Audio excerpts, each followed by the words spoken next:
me just get this in the right view. Perfect. There we have it. That looks Perfect. fantastic. Well, thank you so much, Cyrus, for that wonderful introduction. And thank you so much to Forks Over Knives for always doing these free webinars and giving me the honor to host it. I did one last year, by the way, and if you want to really learn more about calorie density that Cyrus mentioned, that is on the Forks Over Knives YouTube page. That might be a good one to check out as well. And thank you all so much for being here. I hope that your new year has gotten off to a very healthy and happy start. So today I'm going to talk about 7 habits to lose weight and finally keep it off for good.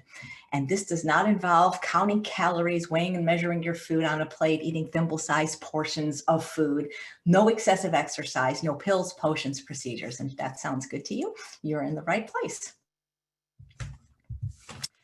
Last week, I heard my friend, Dr. Doug Lisle, who is the co-author of The Pleasure Trap, give a presentation. And he said that weight loss is the #1 personal goal, at least in the Western world. If you don't believe me, just go to any supermarket and look at what's on the cover of just about every magazine. It's always the latest diet fad. You know, they've actually surveyed people in the United States and asked them, would they rather be thin or rich? And believe it or not, the majority of people said thin. It's evidenced by the fact that just last year alone, Americans spent over $72 billion for weight loss products and weight loss programs. Yet over 90% of diets fail. Now, depending on who you talk to, this number could be even higher. Oops, how the heck did that happen? Excuse me. This number could be even higher. Most people that lose weight through a great deal of suffering and deprivation gain it all back, usually within 2 years. And the thing is if what you're doing isn't sustainable, the results won't be permanent. And one thing that I found that is completely sustainable and unparalleled for both weight loss and weight maintenance is a low-fat, whole food, plant-based diet. And it's also really delicious. So what is highly successful? Well, in my opinion, a highly successful program that enables you to lose weight is one that is going to promote your health first and foremost, that enables you to eat enough delicious and nutritious food that you'll feel satisfied, that you'll want to stay on that eating plan, and it also enables you to easily maintain the weight that you've lost without counting calories, carbs, points, weighing and measuring your food the rest of your life, or doing an inordinate amount of exercise. So who am I to make all these bold claims? Well, as Cyrus had mentioned, I have been following a plant-exclusive diet for nearly 44 years. Excuse me, I've written 4 books, including the bestseller, The Secrets to Ultimate Weight Loss. I had a TV show called The Healthy Living with Chef AJ, and I had the privilege to be a speaker and share the stage with many of the prominent people in the plant-based world. If you see the middle slide, there's Dr. Greger and Dr. Kim Williams. We were speaking at one of the McDougall conferences. And I also have the joy of hosting the Truth About Weight Loss Summit now in its 3rd year. And as you can see some of the before and after pictures, I've helped lots of people lose lots of weight. And my first client was myself. You know, I was obese for over 50 years of my life. I first became fat at the age of 5. And by the age of 11, I weighed 160 pounds. And at that time, I was not yet even 5 feet tall. This is a picture of me from 1987 when I was 27 years old on The Tonight Show with Johnny Carson. You can find that on my YouTube page if you'd like to see my act. I've been dabbling in comedy on and off for many years. And in that time, I weighed, believe it or not, close to 200 pounds. And I'm only 5 feet 5 inches tall. So I grew up with suffering from obesity and failed diets. You know, my great-grandmother, she had both of her legs amputated due to type 2 diabetes. My grandmother, who was also obese, had diabetes and nearly lost her sight. My mother was morbidly obese, and all the women in my family, most of the men too, died at a very early age from complications due to obesity. I first became vegan in 1977 for ethical reasons. And by the time I was 43 years old, weighing almost 200 pounds, I had a cancer scare. I was diagnosed with edematous polyps in my sigmoid colon. I was bleeding internally. These are the kind of polyps that, if not removed, always turn to cancer.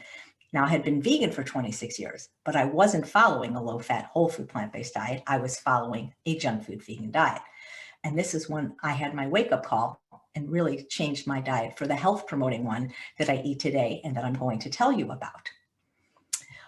Right shortly before I turned 51 years old. I went to the True North Health Center in Santa Rosa, California, and met two of the secret weapons when it comes to weight loss, Dr. Doug Lisle and Dr. Alan Goldhammer, the co-authors of The Pleasure Trap. Dr. Lisle was also in the movie Forks Over Knives, you may remember. And Dr. Lisle assured me that the reason that I was obese was not because I had emotional problems, but because I had math problems. And he sat me down and explained calorie density to me. And Dr. Goldhammer lectured about that quite a bit during my stay at the True North Health Center. The picture on the left was taken in 2003 when I was 43 years old. I weighed 165 pounds. I'm wearing a brown shirt standing next to an 800-pound brown cow. I'm the one on the right. The picture on the right was taken in 2013 when I was 53 years old and weighed 127 pounds. And now 8 years later, I've maintained that weight, probably about 10 pounds even leaner. And I've done it really without suffering or deprivation, and it's been quite delicious.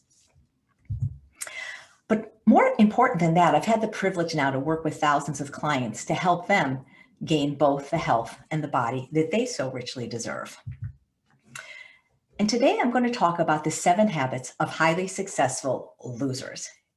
In reality, they're really the biggest winners, but by losers, I mean the people that have lost the weight and kept it off. Because after studying them, I've noticed that there were some characteristics that they seem to have in common. And I'm going to share these with you now. It doesn't mean you have to do all of them, but see if any of them resonate with you. And this might be something that you can put in your tool belt the next time you try to lose weight.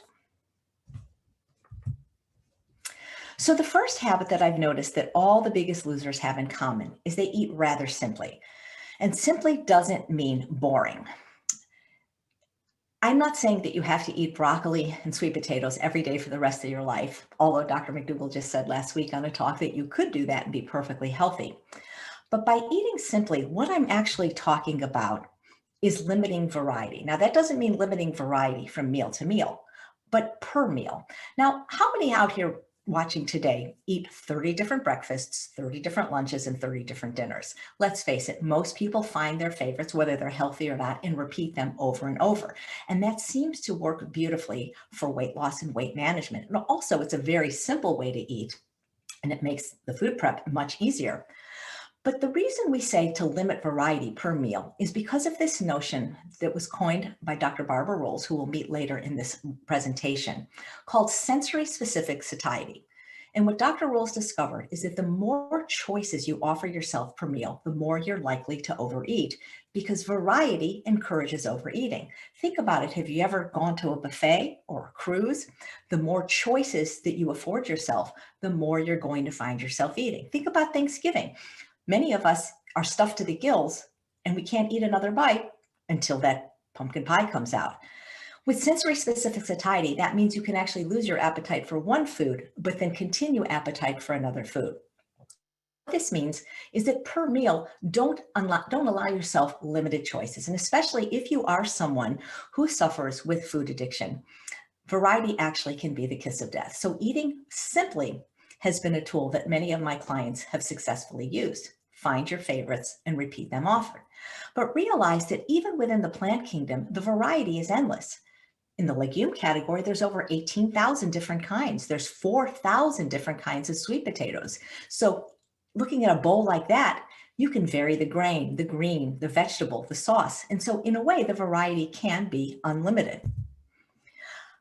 My clients that have been successful also eat minimally processed food. You know, Americans eat over 92% of their calories from animal products and processed food, and less than 10% from fruits and vegetables.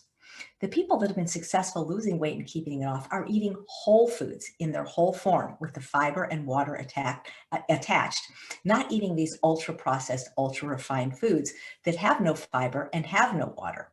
Because when you have fiber in a food and you have water in a food, like in whole plants, fruits, vegetables, whole grains, and legumes, fiber and water together create what is known as bulk. Bulk is what creates satiety. Imagine like a sponge in water expanding. And that's what creates fullness, which allows you to feel full on fewer calories. Animal products and processed food have no fiber, they have no water, so they contribute very little to satiety and are not very good for weight loss. I don't know if you're familiar with Michael Moss, who is an investigative journalist and Pulitzer Prize winning author who wrote a book called Salt, Sugar, and Fat: How the Food Giants Hooked Us. But what he talked about is how sugar is addictive, fat's addictive, and salt's addictive. And when they are put together in foods, like in restaurant food and processed food, in a process called layering and loading, they create a bliss point in the brain of the consumer that makes it almost impossible not to overeat. If you think about it, sugar, fat, and salt are not found in nature, at least not in any concentrated form, and they're never found together in the same food. So when we use a lot of sugar, fat, and salt, it causes us to overeat, and that makes it very difficult for us to lose weight. So instead of eating prepackaged processed food, eat ingredients. And by that, I mean pretty much anything that you can find in the produce aisle. If it comes from a plant, eat it. If it's manufactured in a plant, don't eat it. And remember that variety does make us overeat. So if you want variety, have variety from meal to meal rather than within a single meal. And you'll find you are much less likely to overeat. And when you do that, it makes it much easier to lose weight. Now, if you want variety, Forks Over Knives has you covered because they have the best meal plan. I have it, I use it. The recipes are outstanding. There's a wide variety suitable for every age and every palate, and it makes shopping easy. It takes the guesswork out of what you're going to have for dinner. So especially if you're somebody that doesn't want to eat sweet potatoes and broccoli every meal, consider giving that a try. So the second habit that many of my successful clients have in common is that they're getting most of their calories from starches, veggies, and fruits. As I recently mentioned, most Americans get most of their calories from animal products and processed food, and very little from fruits and vegetables. Now, fruits and vegetables are the healthiest foods on the planet, and we want you to eat as many of them as possible. They're the foods highest in nutrient density and lowest in calorie density. But if that's all you eat, you're probably going to be pretty hungry because they are so low in calorie density. People think, oh, I'm just going to eat a salad and I'm going to be good. Well, the thing is, it's not going to fill you up because fruits and vegetables are mostly water. Yes, they have fiber and vitamins, minerals, phytochemicals, antioxidants, and micronutrients, but fruits and vegetables are mostly water. And while very healthy, they don't create the kind of satiety that the starches are. Now, people say, oh, I can't eat starch. I can't eat carbs. Carbs make you fat. Well, if they're processed and refined carbs like sugar, flour, and alcohol, you're absolutely right. But these unrefined complex carbohydrates found in nature in their whole food form, like potatoes, sweet potatoes, all the wonderful whole grains like quinoa, teff, millet, amaranth, oats, corn, all the legumes like beans, split peas, and lentils, and all the wonderful winter squashes like butternut, acorn, Hubbard, delicata, kabocha squash. These foods are extremely low in calorie density. Yes, a little bit higher than the fruits and vegetables, but they have a moderate range of caloric density, especially when compared to animal products and processed food and high-fat plant foods like nuts, seeds, and avocado, that most people can eat these ad libitum as much as they want, as often as they want, until they're comfortably full or satisfied. The problem is when you eat only fruits and vegetables, you don't have satiety. You may have your calories low, but if you don't feel full, you're eventually going to get hungry and then you're going to overeat, and it's not usually on the right foods. So we want the starch to be at least 50% of our calories, sometimes even more, 50, 60, 70, 80. Dr. McDougall would say 90. But anytime you eat food, just make sure that half the plate is starch. Again, unprocessed starch and not with butter or cheese or oil on it, and half of vegetables. And that is really the way that you can successfully lose weight with a full plate. And how do we know this?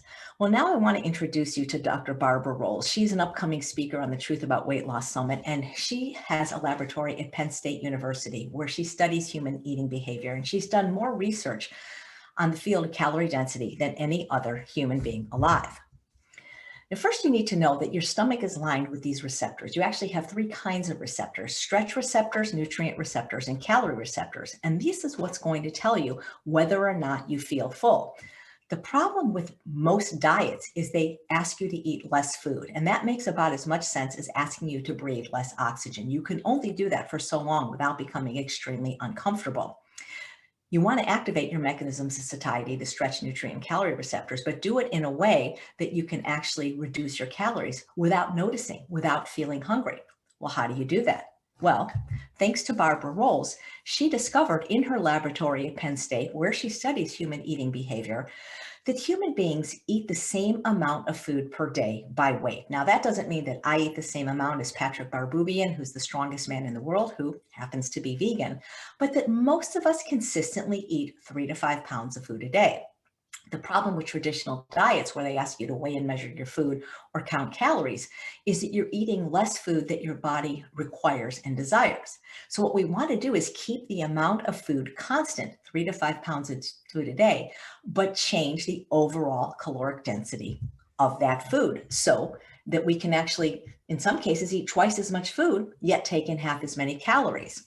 And so that is how we can go from empty to full without consuming too many calories, by understanding and employing the principle of calorie density. Calorie density simply means calories per pound of food. And what's important here is that food varies in caloric density by a 40-fold difference. Now, caloric density isn't counting calories. You don't have to memorize how many calories in a cup of blueberries or a half a cup of rice. You just have to know the average calorie density of a few different food groups. And you have to know this magic number of 567 calories per pound. Because if you eat food that on average has no more than 567 calories per pound, you will lose weight and you can still eat until you're comfortably full, satiated, and satisfied each time.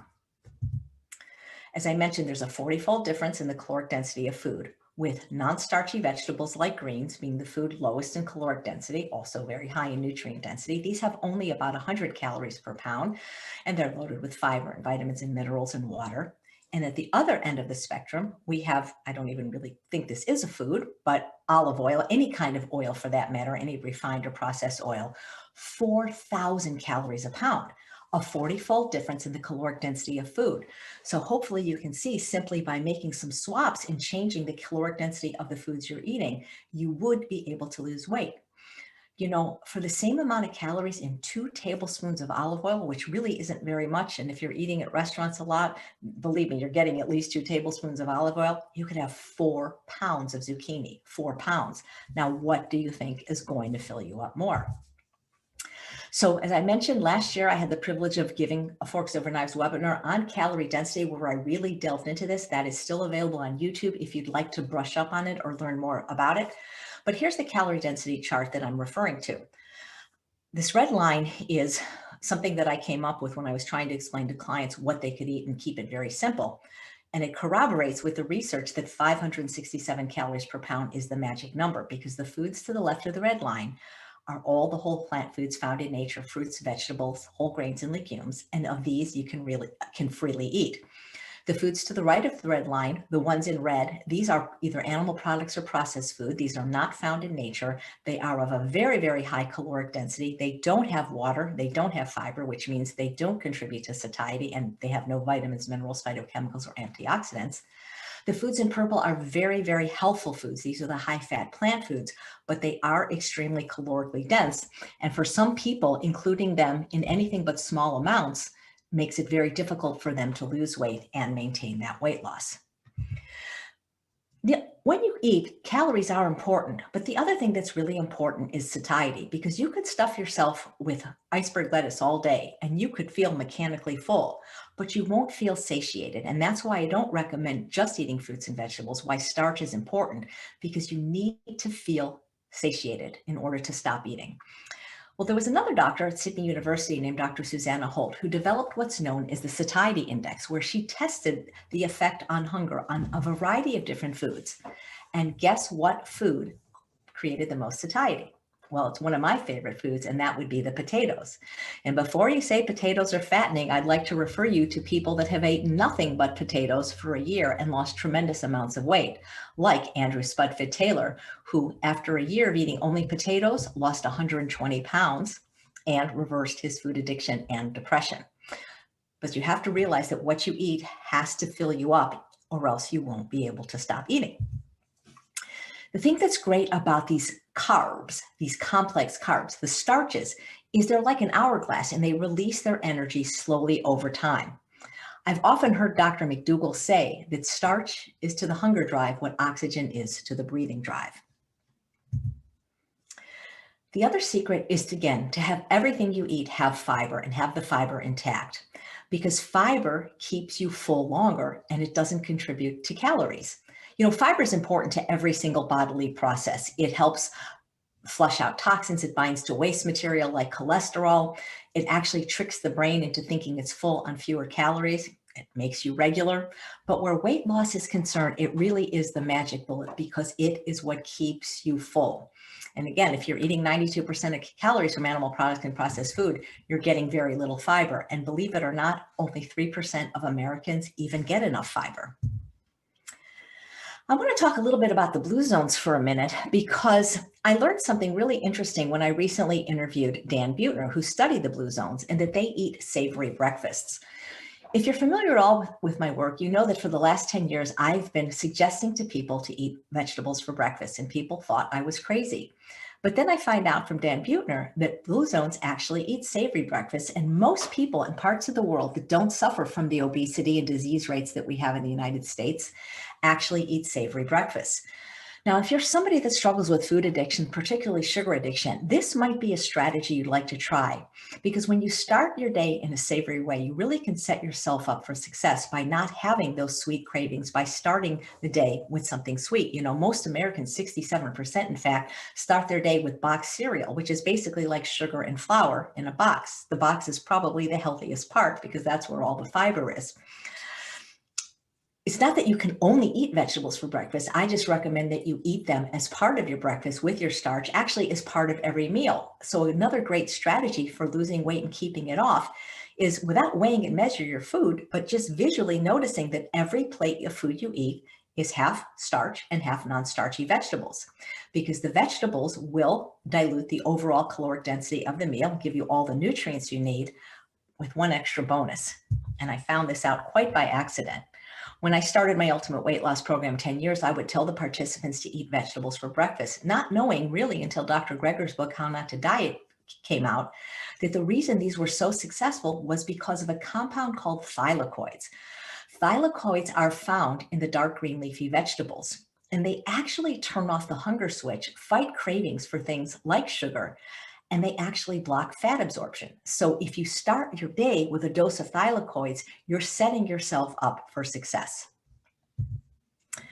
So the third habit that I've noticed that many of my successful clients have in common is they tend to avoid restaurants. Now, that does not mean you can never, ever eat at a restaurant again, but you have to really understand the situation and kind of almost be an investigative journalist before you go to a restaurant. I was a restaurant chef in Los Angeles for many years, so I know what goes into a restaurant meal. And I'm going to tell you that restaurants use more sugar, fat, and salt than you ever would use at home. Now, maybe you can get a compliant meal someplace, but the truth of the matter is restaurants don't make your food to order. They prep your food to order. They assemble your food to order. Everything is done well in advance of you ever arriving. There's these big pots of boiling water that already have the oil and salt in them that they're using to blanch your vegetables and cook your pasta.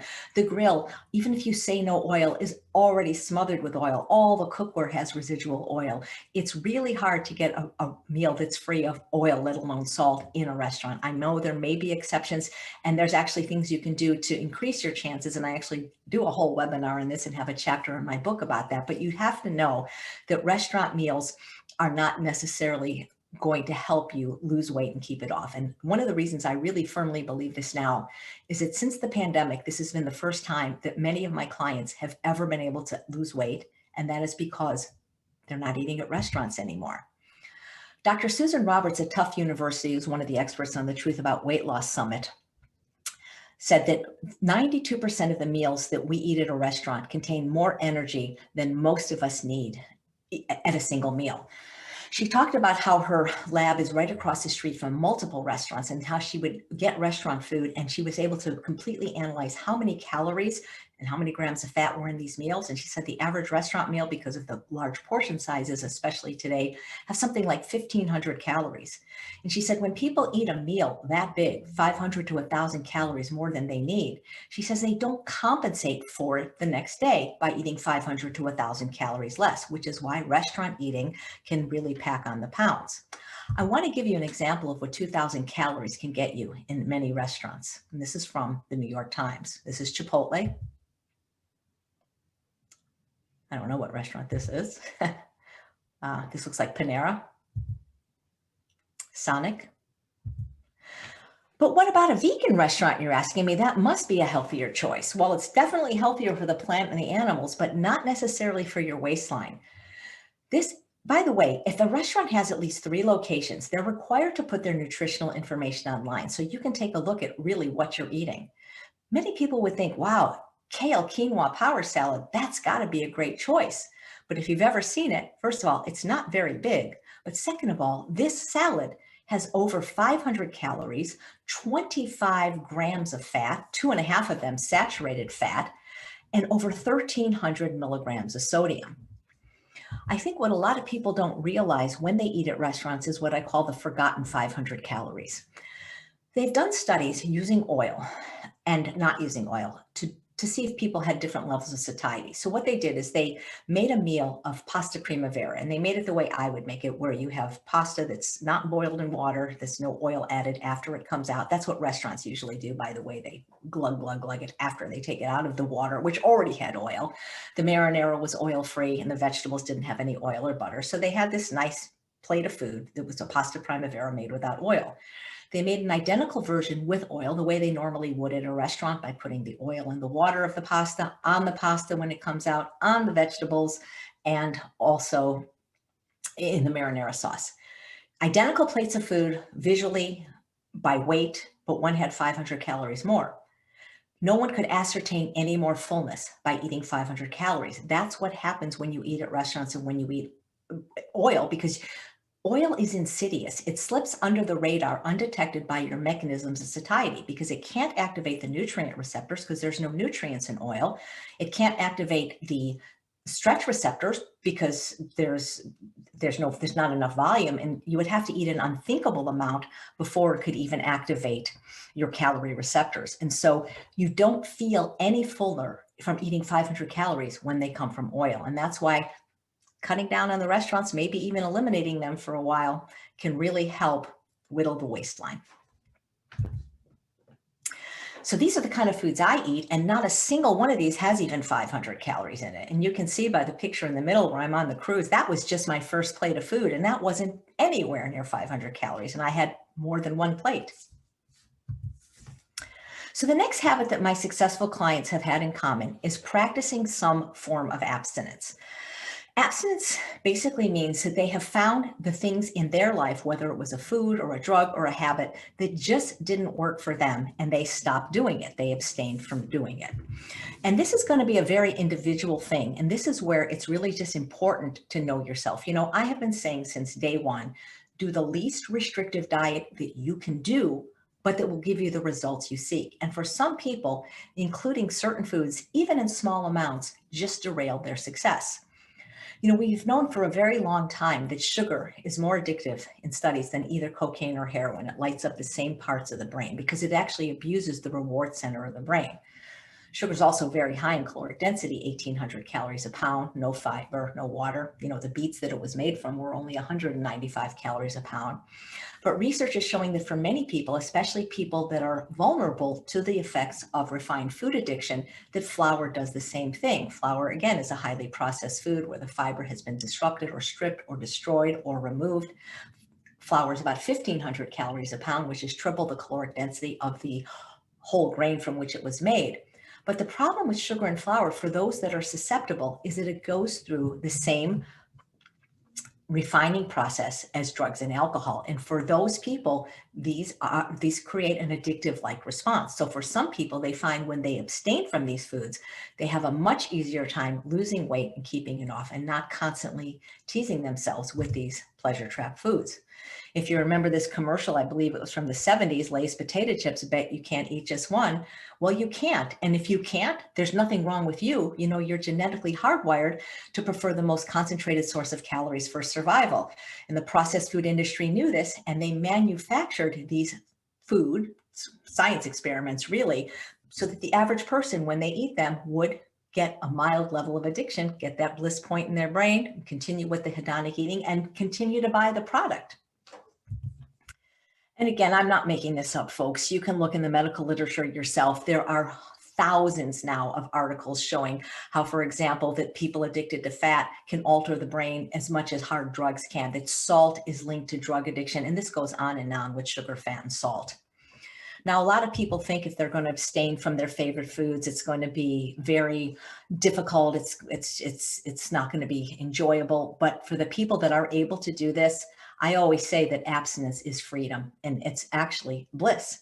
Because let's face it, we live in a world now, at least in the United States, where over 70% of the people are overweight and 40% are obese. And it's just getting worse. If moderation works, it certainly doesn't work for people that have addictions. And I love how my good friend, Dr. Caldwell B. Esselstyn Jr. says, moderation actually kills. You know, there's an old saying that 100% is actually often easier than 99%, and that complete abstinence actually can be easier than perfect moderation. So what should we stay away from? Well, we know what we want to eat: fruits, vegetables, whole grains, and legumes, for sure, in unlimited varieties and combinations, without things like oil and animal products. But what should we abstain from if we're struggling losing weight and keeping it off? Well, again, this is going to be a very individual thing, but I always say to people, when in doubt, leave it out. You can always do an experiment by not having something for 3 weeks or a month and see how it does for you. Now, if you have cravings and you feel like you can't be without it, that's kind of a clue that maybe it is an addictive like process for you. You know what they say, if it walks like a duck, if it quacks like a duck, it's probably a duck. But with the people I work with, I recommend they stay away from the SOFAs. And SOFAs is an acronym for sugar, oil, flour, alcohol, and salt. And I always say, if you want to lose weight, keep it off and be healthy, get off the SOFAs, both literally and figuratively. So we'll take the first 4 letters first: sugar, oil, flour, alcohol. Well, first of all, these are not whole foods. These are highly processed foods that have never been found in nature before. And they're also very calorically dense, which means that even if they were health promoting, which I don't believe they are, it will be very difficult for the average person to lose weight, including them, in any measurable amount. They're also really not food. Dr. Ellen Goldhammer would tell you that all of the SOFAs are actually chemicals that we add to the food that actually fool our brain satiety mechanisms and cause us to overeat. And the last thing we want to do if we're trying to lose weight is to be artificially stimulated to overeat. Well, what about salt, you say? Salt has no calories. Yes, that's true. But salt is a very, very powerful appetite stimulant. And the research shows that it contributes to what's known as passive overeating, that when you salt your food, you'll actually end up eating about 11% more calories, and those calories usually come from fat. So I recommend that people that really are having a hard time losing weight and keep it off, do an experiment for 3 weeks, maybe 30 days, and see if you can eliminate all the SOFAs or at least greatly minimize them. Definitely, you want to get rid of the oil. At 4,000 calories a pound, I don't know anybody who's going to lose weight having oil in their diet. Plus, we know it's not good for your overall health and cardiovascular health. The other thing I recommend you stay away from are trigger foods. And this is going to be a very individual thing. But the way I define a trigger food is any food that once you start eating it, you just can't stop. You know what that's saying, that commercial, once you pop, you just can't stop. The interesting thing is trigger foods can actually be foods that are fairly healthy. Ezekiel bread, for example, it's not a terribly unhealthy food. Yes, it is calorically dense compared to whole grains. It's 1,500 calories per pound as opposed to the whole grain, which is 500 calories per pound. But even things for some people like nuts, seeds, and avocado, which are very healthy food, for them, those can be trigger foods. Sometimes chocolate can be a trigger food. For different people, these are going to be different things. But if there's any food that you absolutely can't stop eating once you start, that you need to know this about yourself. And that's why you have to know your limitations and what you can and can't have in the house or in your mouth. And so you want to take a look at what your personal trigger foods are. Now, gateway foods are a little bit different than trigger foods, but what they can do is get you into using these trigger foods again. So to give you an example of what a gateway food might be, would be corn tortillas. Now, corn tortillas are not really an unhealthy food. They are a bit calorically dense compared to corn. Whole corn is 500 calories per pound. Tortillas are more than double the caloric density at 1,100 calories per pound.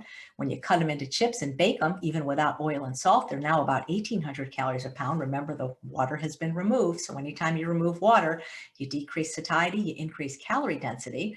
So baked chips may be a perfectly healthy food for some, but for others, the minute they have baked chips, the next thing you know, they're face down in a bowl of guacamole. So you just need to be aware of what your personal triggers and gateway foods are and consider abstaining from them, at least for some period of time, to see if it does make a difference in your ability to lose weight and keep it off. So another habit that my successful clients have in common are daily movement. And you notice I say movement instead of exercise because it seems like nobody likes the E word. Now, let me tell you about my relationship with moving or exercising. I want you to walk away from this webinar knowing one thing, that as long as you're breathing, there's hope, because I am 60 years old. I did not lose weight till I was almost 52 years old. And I didn't start exercising until I was almost 54 years old.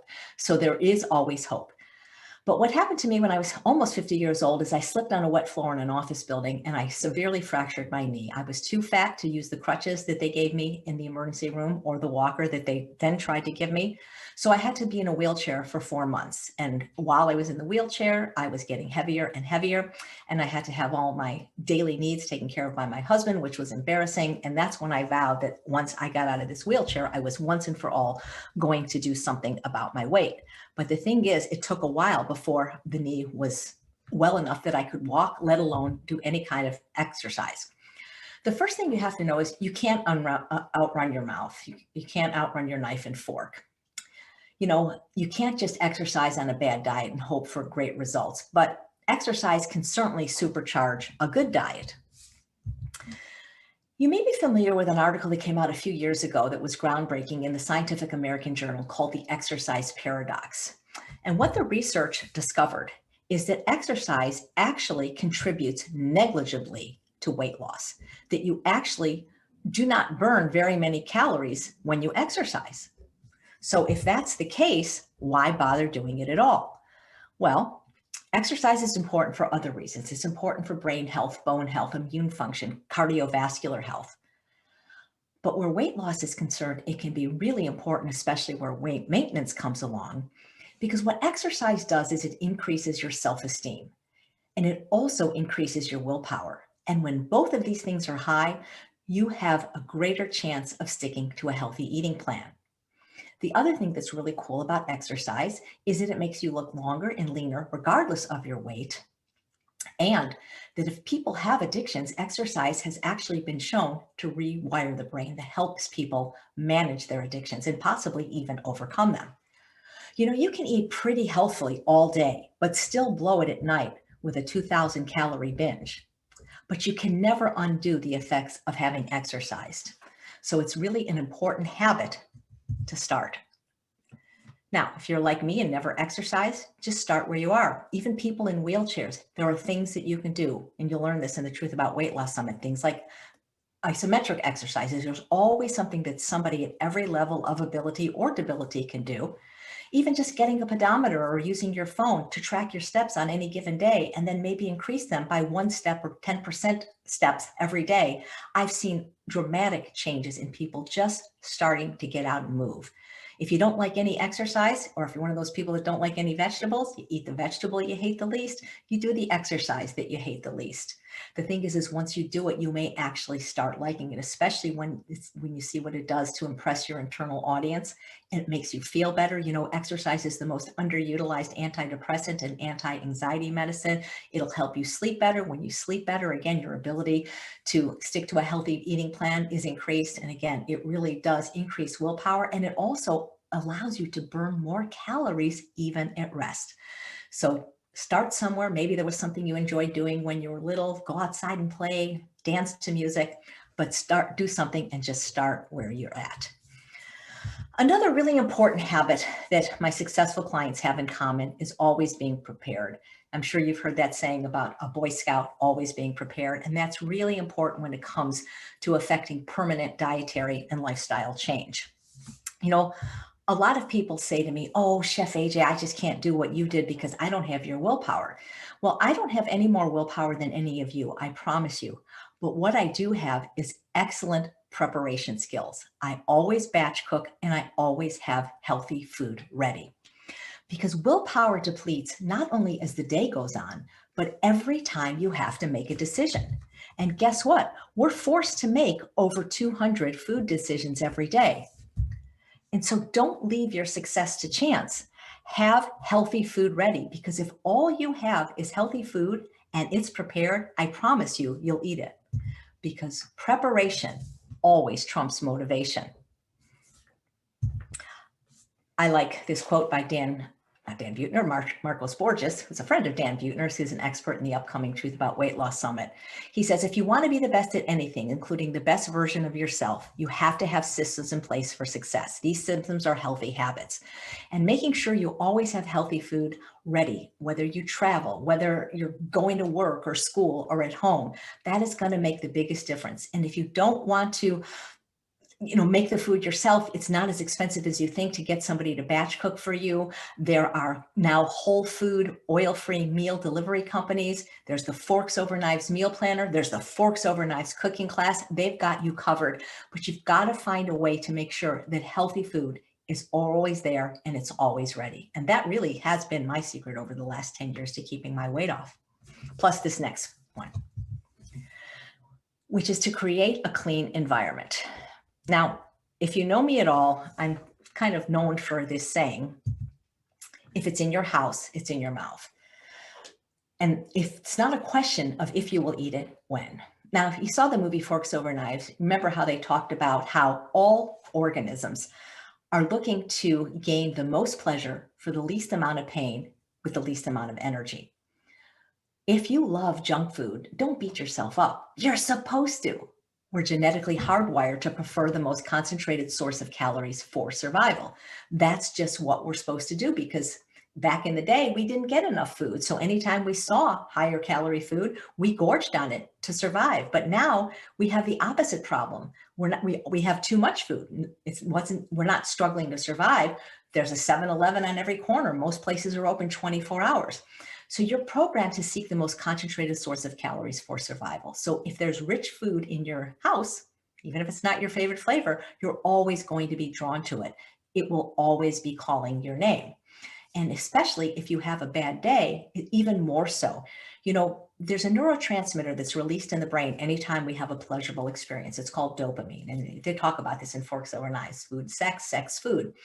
Well, the more calorically concentrated the calories, the more dopamine is released. And so when you have high fat, high calorie food in the house and you've had a bad day, trust me, you're going to have your hand in the cookie jar or your knife in the peanut butter jar. Let me tell you about one of my first clients many years ago, and her name is Melanie. I used to run the Ultimate Weight Loss Program in my home in Los Angeles. There were 24 participants every month that would come 4 consecutive weekends for meals and education. And at that time, I would go and do home checks and remove all the non-compliant food in their house and put it in a big, black, hefty trash bag. As I was cleaning out her house, I found a 1-pound box of See's candy.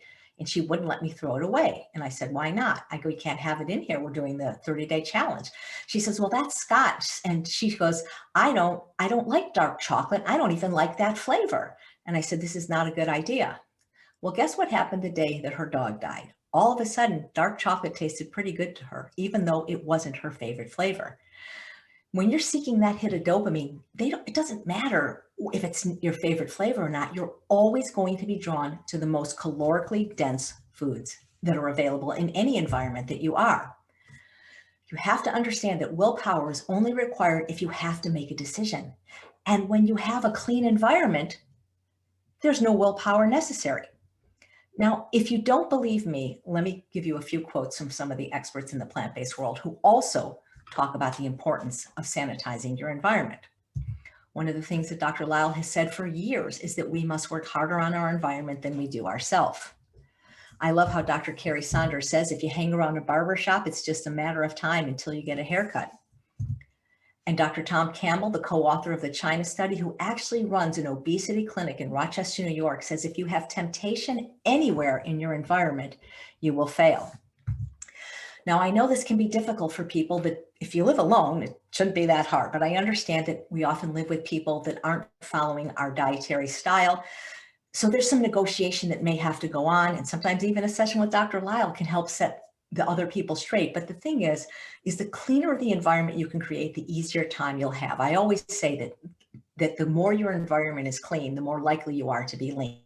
So if you're living with people that refuse to support you in your health journey, maybe you can separate your food, get a separate refrigerator or cabinet, sometimes even get one with a lock for their non-compliant food so that you don't always have to see it and be triggered by it. Explain to them that they can eat any way that they want, but that this year you're really making an effort to work on your health and feel better. And you'd really appreciate it if they ate the non-compliant food out of the house, or at least don't offer it to you or eat it right in front of you. There are ways that a cleaner environment can be negotiated, but I have to tell you, while I can't say that you won't succeed in an unclean environment, I have never not seen anyone succeed in a clean environment.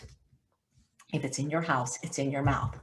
So these are 7 of the habits of the people that I've worked with that have successfully lost weight and kept it off. And I hope that you'll consider implementing some or all of them in the new year. And I thank you so much for this opportunity, for your attention. And I am more than happy to answer any questions.